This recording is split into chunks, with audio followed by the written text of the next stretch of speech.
guys, pag-usapan po natin yung resealer. Sa isang batch talaga guys, kung wala ka talagang resealer, ay kikita ka talaga ng 350. Pero, may resealer ka, di ba? So, kikita ka na lang ng 200 pesos. Bakit?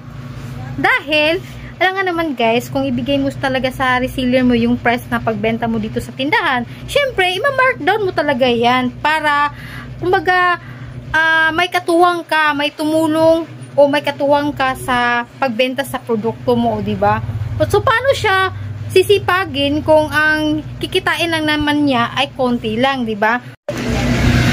So, ang presyo po talaga na ibibigay ko po sa resealer ko ay 4 pesos. So, instead of 5 pesos, ibibigay ko po sa kanya ay 4 pesos. So, kung ibebenta niya ng 6, so, kikita po talaga siya sa isang piraso ng ice candy ay 2 piso. So, yun, sisipagin na po yung ating reseller.